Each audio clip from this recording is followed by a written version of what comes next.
ನಮ್ಮ ಪರಲೋಕದ ತಂದೆಯಾದ ದೇವರೇ, ನಿಮ್ಮ ನಾಮಕ್ಕೆ ಸ್ತೋತ್ರ ಸ್ತೋತ್ರ ಸ್ತೋತ್ರ. ಯೇಸು ಸ್ವಾಮಿ ಹೆಸರಿನಲ್ಲಿ ನನ್ನ ಸಹೋದರ ಸಹೋದರಿಯರೇ, ನಿಮ್ಮನ್ನು ವಂದಿಸ್ತಾ ಇದ್ದೀನಿ. ಈ ದಿನ ದೇವರ ವಾಕ್ಯಗಳನ್ನು ನಾವು ಧ್ಯಾನ ಮಾಡೋಣ. ಯಾವುದ್ರ ಬಗ್ಗೆ ದೇವರ ವಾಕ್ಯನ ನಾವು ಜ್ಞಾನ ಮಾಡೋಣ ಅಂತ ಹೇಳಿದ್ರೆ, ತಿಳ್ಕೊಳ್ಳೋಣ ಅಂತ ಹೇಳಿದ್ರೆ, ಅದ್ಭುತದ ಬಗ್ಗೆ.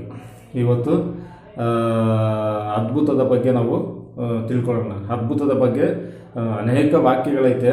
ಕೆಲವು ವಾಕ್ಯಗಳನ್ನ ನಿಮ್ಮ ಮುಂದೆ ಯೇಸು ಸ್ವಾಮಿ ಹೆಸರಿನಲ್ಲಿ ನಾನು ತೋರಿಸ್ತಾ ಇದ್ದೀನಿ. ಪ್ರೀತಿಯ ಸಹೋದರ ಸಹೋದರಿಯರೇ, ಗಮನ ಇಟ್ಟು ಕೇಳ್ರಿ. ನಾವು ಮೊದಲನೇದಾಗಿ ನೋಡಬೇಕಾದ್ರೆ, ಇದು ಎಲುಬಿನಲ್ಲಿ ಮೂಳೆಯಲ್ಲಿ ಅದ್ಭುತನ ನಾವು ನೋಡೋಣ. ನಾನು ಮೊದಲೇ ಹೇಳಿದೆ, ಅನೇಕ ವಾಕ್ಯಗಳೈತೆ, ಆದರೆ ಕೆಲವೊಮ್ಮೆ ಮಾತ್ರ ನಾನು ನಿಮ್ಮ ಮುಂದೆ ತೋರಿಸ್ತಾ ಇದ್ದೀನಿ ಅಂತ ಹೇಳ್ಬಿಟ್ಟು. ಮೂಳೆಯಲ್ಲಿ ಯಾವ ರೀತಿಯಲ್ಲಿ ಅದ್ಭುತ ಆಯಿತು ಅಂತ ಹೇಳ್ಬಿಟ್ಟು ನಾವು ನೋಡೋದಾಗಿದ್ರೆ, 2ನೇ ಅರಸು 13ನೇ ಅಧ್ಯಾಯ 21ನೇ ವಾಕ್ಯ.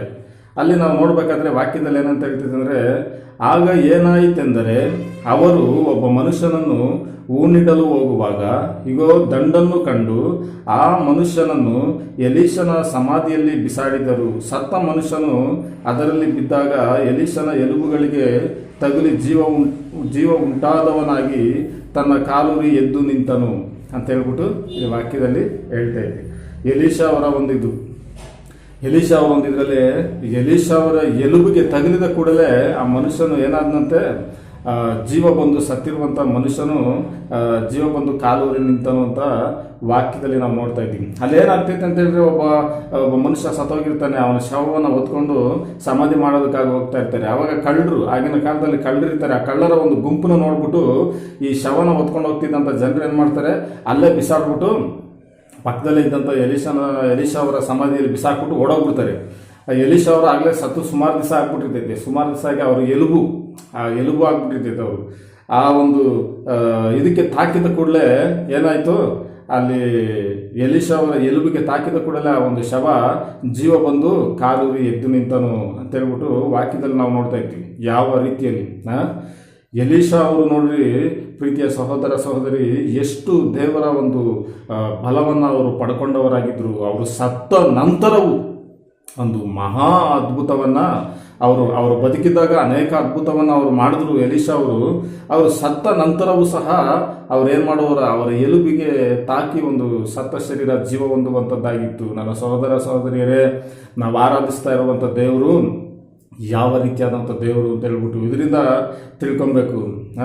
ನೆಕ್ಸ್ಟು ನಾವು ನೋಡಬೇಕಾದ್ರೆ, ಅಪೊಸ್ತಲರ ಕೃತ್ಯಗಳು 5ನೇ ಅಧ್ಯಾಯ 15-16 ವಾಕ್ಯ. ಇಲ್ಲಿ ನಾವು ನೋಡಬೇಕಾದ್ರೆ, ಹೀಗಿರುವುದರಿಂದ ಪೇತ್ರನು ಹಾದು ಹೋಗುವಾಗ ಅವನ ನೆರಳಾದರೂ ಅವರಲ್ಲಿ ಕೆಲವರ ಮೇಲೆ ಬೀಳುವಂತೆ ಜನರು ರೋಗಿಗಳನ್ನು ಹಾಸಿಗೆಗಳ ಮೇಲೆಯೂ ದೋಲಿಗಳ ಮೇಲೆಯೂ ಇಟ್ಟು ಬೀದಿಗಳಿಗೆ ತೆಗೆದುಕೊಂಡು ಬಂದರು. ಜನಸಮೂಹವು ಸುತ್ತಮುತ್ತಲಿನ ಪಟ್ಟಣಗಳಿಂದ ರೋಗಿಗಳನ್ನು, ಅಶುದ್ಧಾತ್ಮಗಳಿಂದ ಪೀಡಿಸಲ್ಪಟ್ಟವರನ್ನು ತೆಗೆದುಕೊಂಡು ಯೆರೂಸಲೇಮಿಗೆ ಬಂದರು ಮತ್ತು ಅವರಲ್ಲಿ ಪ್ರತಿಯೊಬ್ಬರೂ ಗುಣ ಹೊಂದಿದರು. ಇಲ್ಲಿ ನೋಡಬೇಕಾದ್ರೆ ಪೇತ್ರ ಅವರು, ಯೇಸು ಸ್ವಾಮಿ ಅವರ ಮೊದಲನೇ ಶಿಷ್ಯ ಆದಂಥ ಪೇತ್ರ ಅವರು, ಅಲ್ಲಿ ನಾವು ನೋಡಬೇಕಾದ್ರೆ ಅವರ ನೆರಳು ಬಿದ್ರೇನೆ ರೋಗಗಳು ಗುಣವಾಗ್ತಿದ್ದೋ, ಅವರ ನೆರಳು ಬಿದ್ರೇನೆ ದೆವ್ವಗಳು ಬಿಟ್ಟು ಹೋಗ್ತಾ ಇದ್ದೋ. ಪ್ರೀತಿಯ ನನ್ನ ಸಹೋದರ ಸಹೋದರಿಯರೇ, ಇದನ್ನು ನೆನೆಸಿ ನೋಡುವಾಗ ಅವರು ದೇವರಿಗೆ ಯಾವ ರೀತಿಯಲ್ಲಿ ಜೀವಿಸ್ತಾ ಇದ್ರು, ಎಲಿಯಾವರು ಯಾವ ರೀತಿಯಲ್ಲಿ ಜೀವಿಸಿದ್ರು, ಪೇತ್ರ ಅವರು ಯಾವ ರೀತಿಯಲ್ಲಿ ಜೀವಿಸಿದ್ರು. ಇವತ್ತಿರುವಂಥ ಕೆಲವು ಸೇವಕರ ಬಗ್ಗೆ ಸಹ ನೋಡಬೇಕಾದ್ರೆ, ಪ್ರಾರ್ಥನೆ ಮಾಡ್ತೀನಿ ಅಂತ ಸುಮ್ಮನೆ ಅವರು ತಳ್ಳುವವರಾಗಿರ್ತಾರೆ. ತಲೆನ ಹಿಡಿದು ಯೇಸುವಿನ ನಾಮದಲ್ಲಿ ಅಂತ ತಳ್ತಾರೆ. ಕೆಲವರು ಕಣ್ಣನ್ನು ಹಿಡಿದು ಯೇಸುವಿನ ನಾಮದಲ್ಲಿ ಅಂತ ಕಣ್ಣನ್ನು ಅಮ್ತಾ ಇರ್ತಾರೆ. ಕೆಲವರು ಕಿವಿಗಳು ಕೈ ಹಾಕ್ಬಿಟ್ಟು ಯೇಸುವಿನ ನಾಮದಲ್ಲಿ. ಇವರು ಎಲ್ಲಿಂದ ಕಲ್ತ್ಕೊಂಬತ್ತಾರೋ ಈ ವಿದ್ಯೆಗಳನ್ನ ಗೊತ್ತಿಲ್ಲ. ಕೆಲವರು ಹಣ್ಣೆನ ಹಿಡಿದು ಇಲ್ಲಿ ಅಮ್ತಾ ಇರ್ತಾರೆ. ಈ ಒಂದು ಇದಕ್ಕೆ ತಡಿಲಾರ್ದಾಗ ಅವ್ರು ಬಿದ್ದೆ ಹೋಗ್ಬಿಡ್ತಾರೆ. ನಾವು ಯೇಸುವಿನ ಪವರಿಂದ ಬೀಳಿಸ್ಬಿಟ್ಟು ಅನ್ನೋ ಒಂದು ಇದು ಹೆಮ್ಮೆ ಇವರಿಗೆ. ತಪ್ಪು. ಈ ರೀತಿಲೆಲ್ಲ ಎಲ್ಲೂ ಆ ರೀತಿಲಿ ಮಾಡಿಲ್ಲ. ಇವರೇ ಹೊಸದಾಗಿ ಏನೋ ಕಲ್ಪನೆಗಳು. ಕೆಲವರು ಕಡ್ಡಿ ಇಟ್ಕೊಂಡಿರ್ತಾರೆ, ಕಡ್ಡಿ ಇಟ್ಕೊಂಡು ಹಣೆ ಹತ್ರ ಇದು ಮಾಡೋದು. ಇವೆಲ್ಲ ನಿಮಗೆ ಯಾರು ಕಲಿಸ್ಕೊಟ್ರು? ನನ್ನ ಸಹೋದರ ಸಹೋದರಿಯರು, ನೀವೆಲ್ಲ ಚೆನ್ನಾಗಿ ತಿಳ್ಕೊಬೇಕು. ಸತ್ತ ಎಲಿಷನ ಎಲುಬುಗಳಿದ್ರೆ ಒಂದು ಅದ್ಭುತ ನಡೀತು.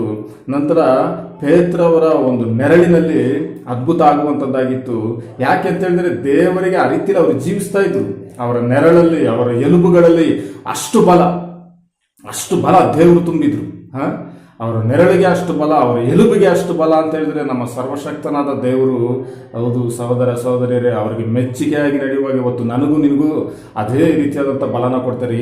ಎಲೀಷಾ ಅವರಿಗೆ ಮಾತ್ರ ಅಲ್ಲ, ಕೆಲವೊಂದು ಸೇವಕರು ಸಹ ಹೇಳ್ತಾರೆ, ಇವರೆಲ್ಲ ಪಾಸ್ಟ್ರೆ, ಇವರೆಲ್ಲ ಇಂಥ ಒಂದು ಅದ್ಭುತಗಳನ್ನು ಮಾಡಿದ್ರಲ್ಲ, ಎಲೀಷಾ ಅವರು, ಪೇತ್ರ ಅವರು, ತೋಮ ಅವರು ಈ ರೀತಿಯಲ್ಲೆಲ್ಲ ಮಾಡಿದ್ರಲ್ಲ, ಅಪೊಸ್ತಲರ ಪಟ್ಟಿಯಲ್ಲಿರುವಂಥ ಪೌಲ ಅವರು ಇವರೆಲ್ಲ ದೊಡ್ಡ ದೊಡ್ಡ ಅದ್ಭುತಗಳನ್ನ ಮಾಡಿದ್ರಲ್ಲ ಅಂತ ಹೇಳುವಾಗ ಅವರು ಪೇತ್ರ ಪೌಲರು ಅದಕ್ಕೆ ಮಾಡಿದ್ರು, ನಾವು ಆ ಥರ ಅಲ್ಲ ಅಂತಾರೆ. ನಮ್ಮ ದೇವರು ಪಕ್ಷಪಾತಿನ ಹಂಗಾದ್ರೆ ಇಲ್ಲ, ಅವರಿಗೆ ಕೊಟ್ಟಿರುವಂಥ ಶಕ್ತಿನ ಇವ್ರಿಗೂ ಕೊಡ್ತಾರೆ. ಇವರು ಲೋಕದ ಇಚ್ಛಾನುಸಾರ ಜೀವಿಸ್ತಾ ಇರೋದ್ರಿಂದ ಇವ್ರ ಕೈಯಲ್ಲಿ ಅಂಥ ಒಂದು ಶಕ್ತಿ ಇಲ್ಲ. ಅವರು ಲೋಕ ಇಚ್ಛಾನುಸಾರ ಜೀವಿಸಲಿಲ್ಲ. ಅವರ ಒಂದು ಚರಿತ್ರೆ, ಅವರ ಒಂದು ಇದನ್ನು ನೀವು ನೋಡ್ಬೇಕಾದ್ರೆ ಸತ್ಯವೇದದಲ್ಲಿ ನಿಮ್ಗೆ ಸ್ಪಷ್ಟವಾಗಿ ಗೊತ್ತಾಗ್ತದೆ. ಅವ್ರ ಬಗ್ಗೆ ಓದ್ಬೇಕಾದ್ರೆ ಅವರು ಯಾವ ರೀತಿಯಲ್ಲಿ ದೇವರ ಸೇವೆಯನ್ನು ಮಾಡ್ತಾ ಇದ್ರು ಅಂತ ಹೇಳ್ಬಿಟ್ಟು ನೀವು ಅರ್ಥ ಮಾಡ್ಕೊಟ್ರಿ ನನ್ನ ಸಹೋದರ, ನನ್ನ ಸಹೋದರಿಯರೇ. ಇವತ್ತು ಅನೇಕರು ಈ ರೀತಿಲಿ ಇದು ಮಾಡ್ತಾರೆ. ನಾನು ಸಹ ಹೊಸದಾಗಿ ನಾನು ಕರ್ತನನ್ನು ನಂಬಿರುವಾಗ ಪ್ರಾರ್ಥನೆ ಮಾಡಿಸ್ಕೊಳೋದಕ್ಕಾಗಿ ಹೋಗಿ ಬರುವಂಥ ಸೇವಕರು, ಪಾಸ್ಟರ್ಗಳ ಕೈಲಿ, ಎಲ್ಲರ ಕೈಲಿ ಪ್ರಾರ್ಥನೆ ಮಾಡಿಸ್ಕೊಂಡು ನೋಡ್ರಿ, ಇರೋ ಕೂದಲೆಲ್ಲ ಉದುರೇ ಹೋಗ್ಬಿಟ್ಟು, ಕ್ಲೀನಾಗಿ ಉದುರೇ ಹೋಗ್ಬಿಟ್ಟು ಪ್ರಾರ್ಥನೆ ಮಾಡಿಸ್ಕೊಂಡು ಯಾವ ಪ್ರಯೋಜನವೂ ಇಲ್ಲ.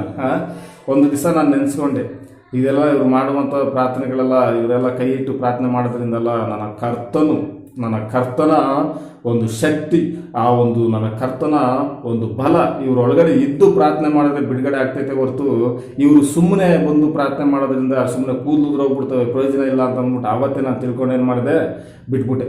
ಆವತ್ತಿನವರೆಗೂ ಅಂಥ ಒಂದು ವ್ಯಕ್ತಿ ನಾನು ನೋಡಿಲ್ಲ. ಕೆಲವೊಂದು ವ್ಯಕ್ತಿಗೆ ದೇವರ ಸೇವಕರು ದೇವರ ಸತ್ಯವಾದ ಮಾರ್ಗದಲ್ಲಿ ನಡೆದು ನಿಜವಾದ ಸೇವೆ ಮಾಡಿ ಅಂಥ ಒಂದು ಬಲವನ್ನು ಪಡ್ಕೊಂಡಿದ್ದಾರೆ.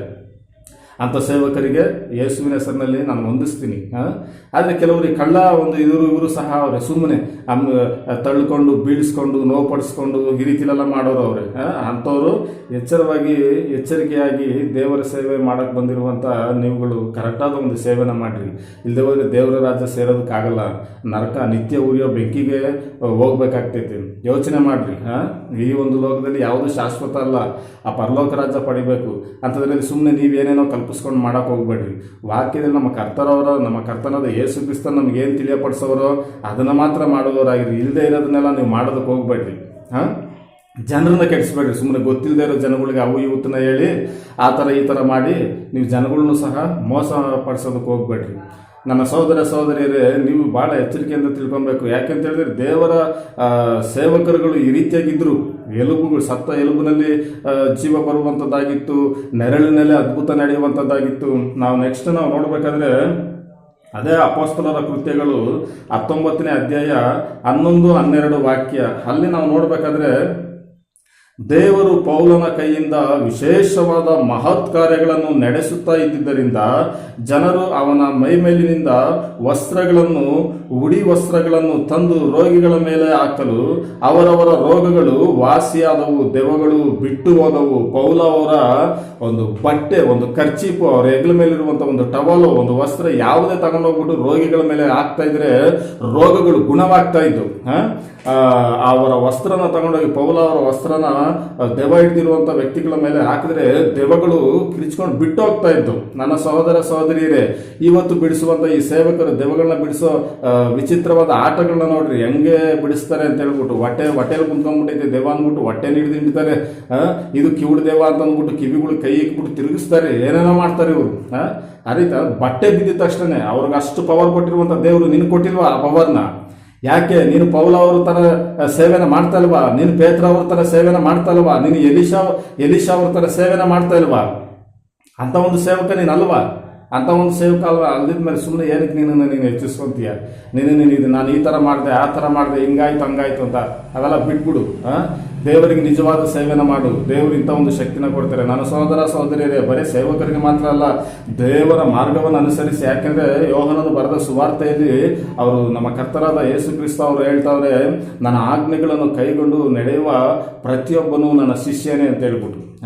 ಪ್ರತಿಯೊಬ್ಬರು ಆತನ ಆಜ್ಞೆಗಳನ್ನು ಕೈಗೊಂಡು ನಡೆಯೋದಾಗಿದ್ರೆ ಇವತ್ತು ನನ್ನ ಎಲುಬು ನಿನ್ನ ಎಲುಬುಗಳಲ್ಲೂ ಸಹ ಅದ್ಭುತಗಳು ಮಾಡುವಂತ ಶಕ್ತಿ ಕೊಡ್ತಾರೆ. ನನ್ನ ನೆರಳು ನಿನ್ನ ನೆರಳಲ್ಲೂ ಸಹ ದೆವ್ವಗಳು ಓಡ್ತವೆ, ರೋಗಗಳು ನಿವಾರಣೆ ಆಗ್ತವೆ. ಹೌದು ಪ್ರೀತಿಯ ಸಹೋದರ ಸಹೋದರಿ, ನನ್ನ ವಸ್ತ್ರ ನಿನ್ನ ವಸ್ತ್ರ ಹಾಕಲ್ಪಟ್ರೆ ನಾವು ಆ ರೀತಿಯಲ್ಲಿ ಜೀವಿಸುವಾಗ, ಆತನ ಆಜ್ಞೆಗಳಿಗೆ ಶರಣಾಗಿ ನಾವು ನಡೆಯುವಾಗ, ಲೋಕದ ಎಲ್ಲ ಇಚ್ಛೆಗಳನ್ನು ಬಿಟ್ಟು ನಮ್ಮ ಬಟ್ಟೆಗಳು ಬಿದ್ರೂ ಸಹ ರೋಗಗಳು ಗುಣವಾಗ್ತವೆ, ದೆವ್ವಗಳು ಬಿಟ್ಟು ಓಡೋಗ್ತವೆ. ಅಂಥ ಒಂದು ಮಾರ್ಗದಲ್ಲಿ ನಡೆಯುವಂಥ ವ್ಯಕ್ತಿಗಳು.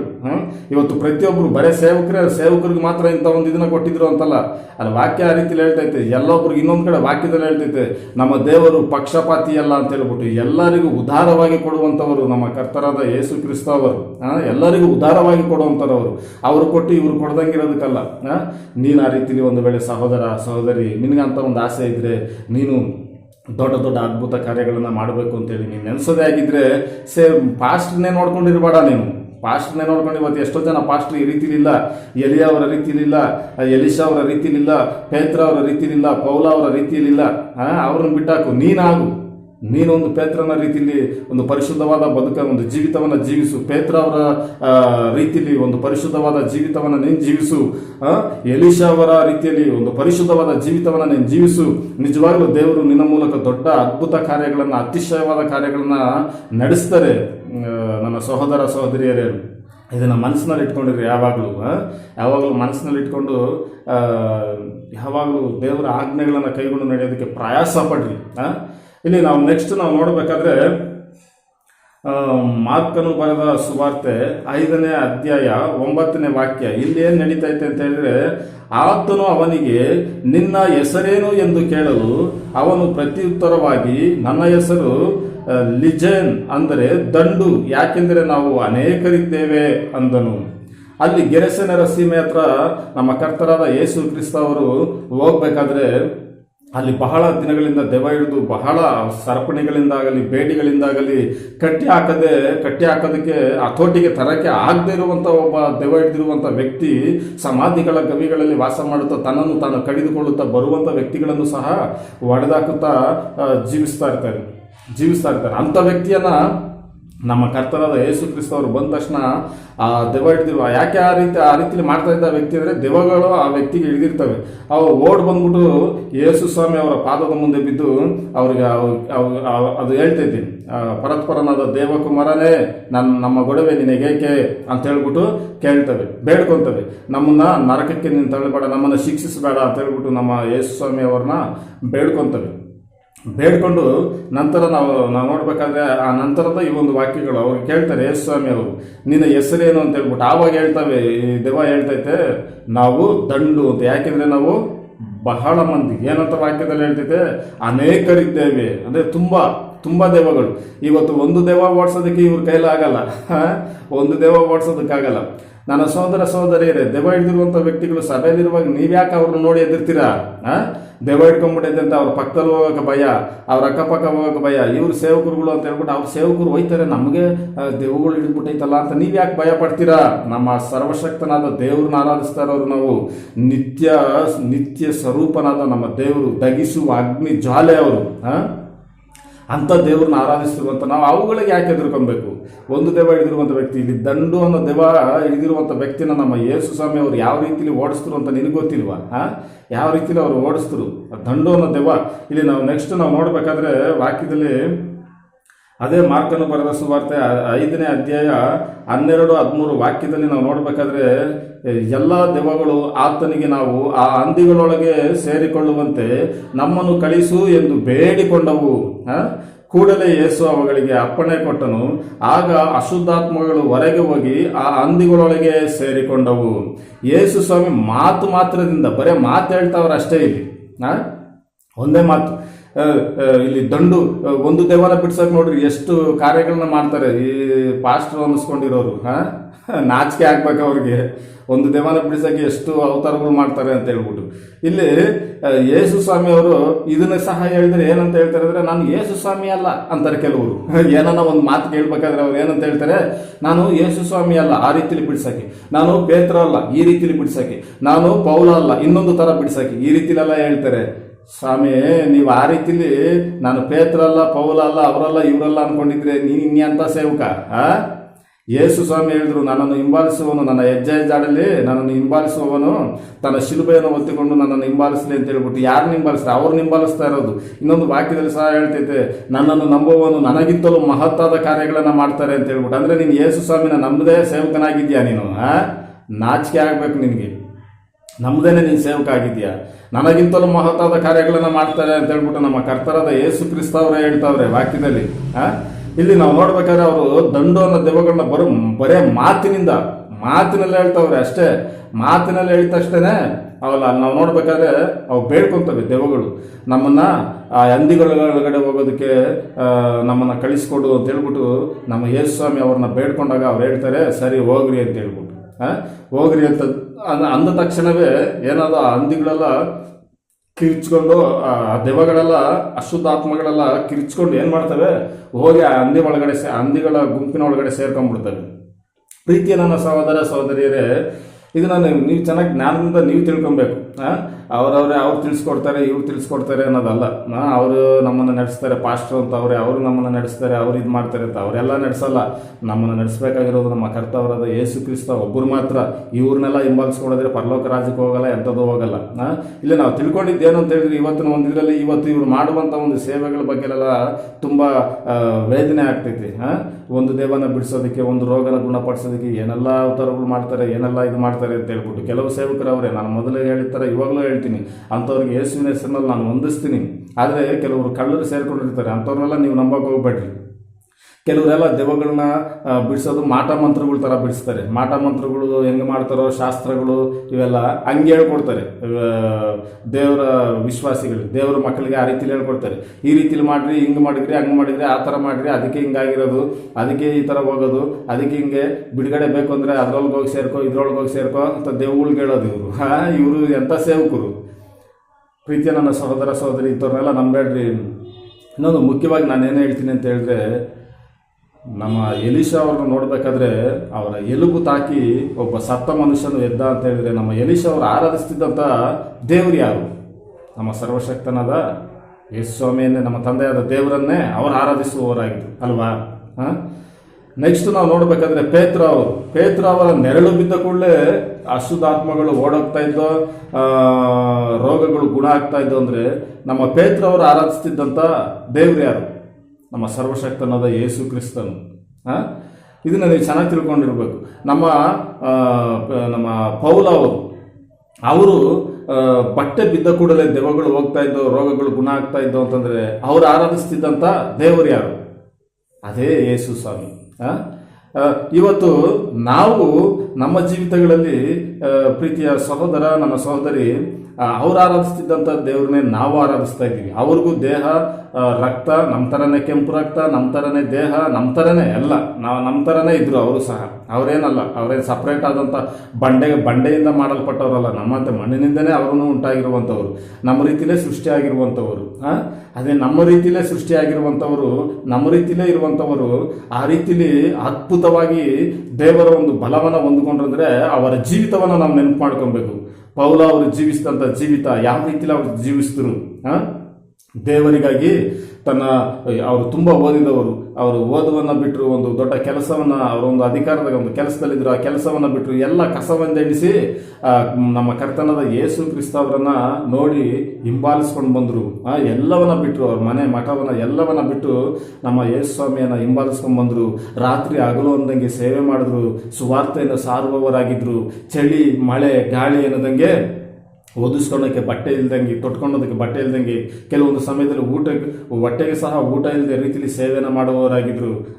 ಇವತ್ತಿನ ಒಂದು ದಿನಗಳಲ್ಲಿ ಸೇವೆ ಮಾಡುವಂಥ ವ್ಯಕ್ತಿಗಳು ಒಳ್ಳೆ ಬಿರಿಯಾನಿ ಊಟನೇ ಬೇಕು, ಮಾಡ್ಕೊಳ್ಳಿ, ಅವ್ರಿಗೆ ಒಂದು ದಿನ ಕರೆಕ್ಟಾದ ಒಂದು ತೀರ್ಪನ್ನ ಕೊಡ್ತಾರೆ, ಒಂದು ದಿನ ಮಾಡ್ತಾರೆ ಅವ್ರಿಗೆ.